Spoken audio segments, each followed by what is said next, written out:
కళ్యాణదుర్గంలో ఉమ్మడి ఎమ్మెల్యే అభ్యర్థి అమిలినేని సురేంద్రబాబు ఎన్నికల ప్రచారం నిర్వహించారు. ఈ సందర్భంగా సురేంద్రబాబుకు పార్టీ నేతలు, మహిళలు, గ్రామస్తులు గజమాలతో ఘన స్వాగతం పలికారు. ఈ సందర్భంగా అమిలినేని మాట్లాడుతూ కళ్యాణదుర్గం ప్రాంతం చాలా వెనుకబడిన ప్రాంతమని, అందుకే తనకు చేతనైనంత అభివృద్ధి చేయడమే లక్ష్యంగా వచ్చానని ఆయన అన్నారు. ప్రతి గ్రామానికి తాగునీరు, అవసరమైన చోట మినరల్ వాటర్ ప్లాంట్లు ఏర్పాటు చేస్తామని ఆయన స్పష్టం చేశారు. ఈ కార్యక్రమంలో నియోజకవర్గంలోని ఉమ్మడి పార్టీ నాయకులు, కార్యకర్తలు పెద్ద ఎత్తున ప్రజలు పాల్గొన్నారు.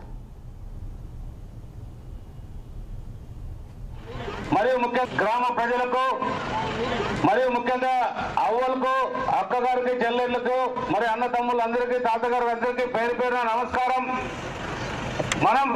నేను తెలుగుదేశం పార్టీ తరఫున అభివృద్ధి చేయడానికి వచ్చాను తప్ప ఇక్కడ ఏదో దోచుకోపోవడానికో లేదా ఇంకోటో పోవడానికో అయితే రాలేదు.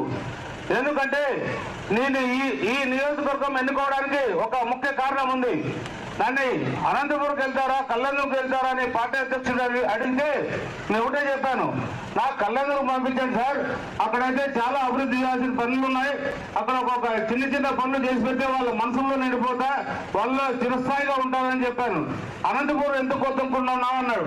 అనంతపురం అయితే ఆల్రెడీ అభివృద్ధి అయిపోయింది, చాలా మంది ఉన్నాడు ఇక్కడ అభివృద్ధి చేయడానికి, చాలా మంది అధికారులు కూడా ఇక్కడే ఉంటారు, కలెక్టర్ ఇక్కడే ఉంటారు, ఎస్పీ ఇక్కడే ఉంటారు, ఇతర అధికారులు కూడా అందరూ ఇక్కడే ఉంటారు. కాబట్టి అక్కడ నేను చేయాల్సిన పని ఏముండదు, అనంతపురంలో కూడా అత్యధిక మెజార్టీ గెలిచే అవకాశం నీకుంది కదా అన్నాడు. అవును కరెక్ట్ సార్, నేను అత్యధిక మెజార్టీతో గెలుస్తాను, కాకపోతే నాకు అక్కడ ఒక ఎమ్మెల్యే టాక్ తప్ప, ఎమ్మెల్యే ఉండే పదవి తప్ప ఇంకేముండవు అని చెప్పాను. సరే నీ ఇష్ట ప్రకారమే నువ్వు కళ్యాణదుర్గం ప్రాంతానికి వెళ్ళి అక్కడున్న ప్రాంతాన్ని అభివృద్ధి చేయాల్సిన బాధ్యత నువ్వు తీసుకోవాల్సిన అవసరం ఎంతైనా ఉందని చంద్రబాబు నాయుడు గారు చెప్పి మీ దగ్గరకు పంపించాడు. మీ ఆశీస్సుల కోసం ప్రతి గ్రామం తిరుగుతున్నా, ప్రతి గ్రామంలో కూడా ఒకటే చెప్తున్నా, మనకు రాబోయే కాలంలో చాలా నీటి సమస్యగా పెరుగుతుంది కానీ తగ్గే అవకాశాలు లేవు. ఇది 2018లో చంద్రబాబు నాయుడు గారు బీటీపీ ప్రాజెక్ట్ ప్రారంభించారు మీ దగ్గరలోనే. అది 3 నెలలు జరిగిన తర్వాత, 20 కిలోమీటర్లు జరిగిన తర్వాత దానికి మన రైతులు రావాల్సిన భూమికి 23 నెలల తర్వాత జరిగిన కాలంలో మన గవర్నమెంట్ మారింది. చంద్రబాబు నాయుడు గారు దిగిపోయి జగన్ రెడ్డి వచ్చాడు.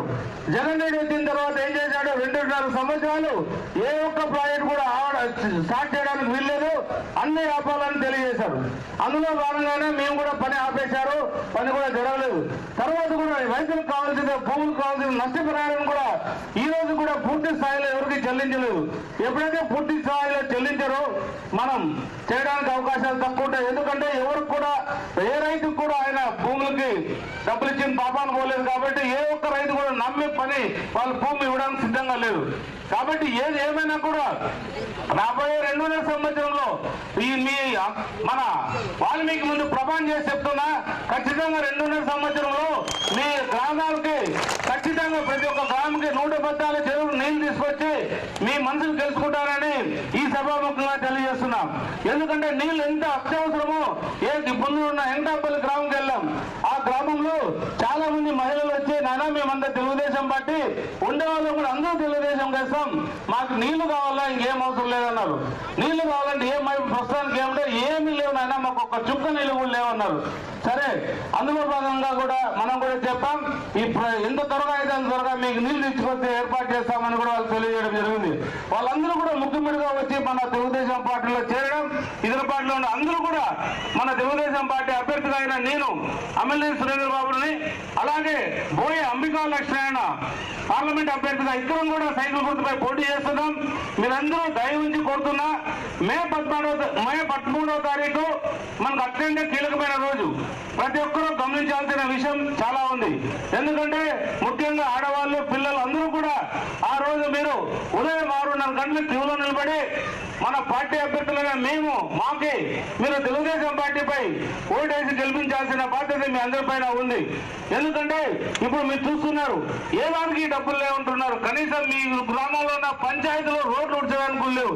ఆ పంచాయతీ కేంద్రం రోజు నిధులు ఇచ్చింది, అయినా కూడా ఆ నిధులన్నీ తీసుకెళ్లిపోయి వాళ్ళ అవసరాలకు వాళ్ళు వాడేసుకున్నారు, ప్రజలు మాత్రం ఇబ్బందుల్లో నెట్టారు. సర్పంచులు కూడా వాళ్ళకు సంబంధించిన వాళ్ళే ప్రతి గ్రామంలో ఉన్నారు. వాళ్ళు కూడా తీవ్రమైన వ్యతిరేకత ఉంది ప్రజలు వాళ్ళపైన. వాళ్ళు కూడా ఏం చేయగలుగుతారు? ఎప్పుడైతే నీళ్లు లేవో, ఎప్పుడైతే నిధులు లేవో అన్నిటికీ వాళ్ళే బాధ్యతలు వహించి వాళ్ళు కూడా సతమతమై వాళ్ళు కూడా తీవ్ర ఇబ్బందులకు గురవుతున్నారు. కాబట్టి ప్రజలను ఒకటి గమనించాల్సిన విషయం చాలా ఉంది. చాలా వరకు మన కళ్యాణదుర్గ ప్రాంతానికి అభివృద్ధి చేసుకోవాల్సిన అవసరం ఎంతైనా ఉంది. ఎందుకంటే మన కళ్యాణదుర్గ ప్రాంతం మీకు చాలా దగ్గరలో ఉంటుంది. ఒక అమ్మ అడిగింది ఇప్పుడే, నాయన మాకి ఈ ఊరు నుంచి బస్సు కావాలి కళ్యాణదుర్గం నుంచి అనంతపురం